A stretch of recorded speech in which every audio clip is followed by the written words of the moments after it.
का समय था तो दोनों आंखों के मध्य भाग में जहां पर देवियां बिंदी और पुरुष भाई टीका लगाते, इस जीवात्मा को वहीं पे बैठा दिया गया।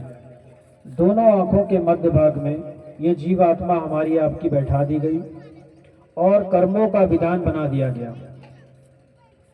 कर्म प्रधान विष रस राखा जो जस करे, कर्मों का विधान बना दिया गया कि अच्छे कर्म करोगे तो अच्छा फल मिल जाएगा, बुरे कर्म करोगे तो बुरा फल मिल जाएगा। स्वामी जी महाराज बताते थे कि बच्चा ये रचना हो गई, इसके बाद पंच भौतिक शरीर सभी मनुष्यों का बनाया गया, 5 तत्वों से बना हुआ, छिद, जल, पावन, गगन, समीरा। ये 5 तत्वों का जब मिलाप हुआ तब मनुष्य तन बना। पृथ्वी, अग्नि, वायु, जल, आकाश, इनको मिला करके ये मनुष्य तन हम आपको मिल गया। और बड़े से बड़ा देवी देवता इस मनुष्य तन को पाने के लिए तड़पता रहता। इसी के लिए लिखा गया, बड़े भाग्य मानुष तन पाया, कोटि जन्म जब बटका खाया। 4 खान 84 लाख योनियों को लांघने के बाद हमें आपको ये मनुष्य तन मिला। अब 4 खान कौन से हैं वो समझिए।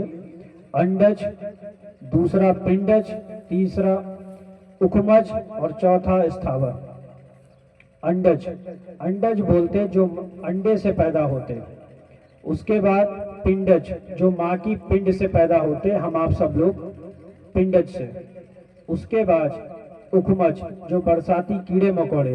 और फिर स्थावर, ये जो पेड़ पौधे जो एक जगह खड़े हुए हैं सालों से, आप स्थावर योनि में हैं। एक समय था जब इनके पास भजन ध्यान सुमिरन करने का समय नहीं था। आज वृक्ष की योनि में पानी का तत्व इनके पास मौजूद है, केवल एक तत्व इनके पास, और वृक्ष बने एक जगह खड़े हुए।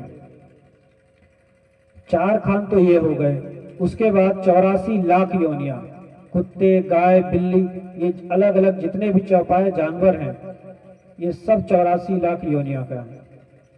सबसे अंतिम योनि गाय की होती और बैल की होती। गाय अपना समय पूरा करने के बाद स्त्री के रूप में आती और बैल समय पूरा होने पर पुरुष की योनि में इस संसार में आ जाता। जानवरों की योनि 4 तत्वों से बनी होती है, पृथ्वी, अग्नि, वायु, जल।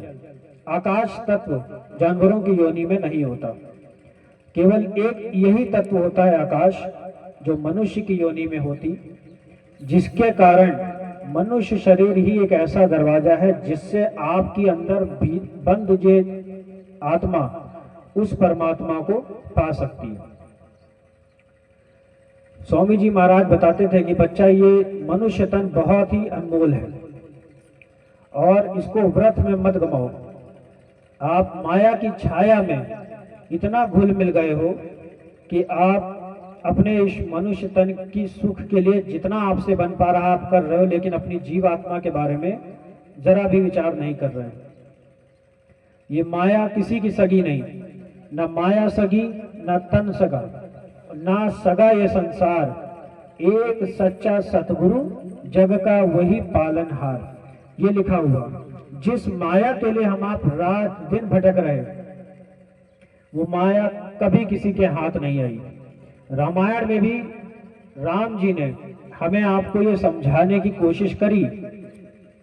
जब सोने का हिरण बन के सामने आया राक्षस, माँ सीता ने बोला कि हमें ये सोने का हिरण की खाल चाहिए।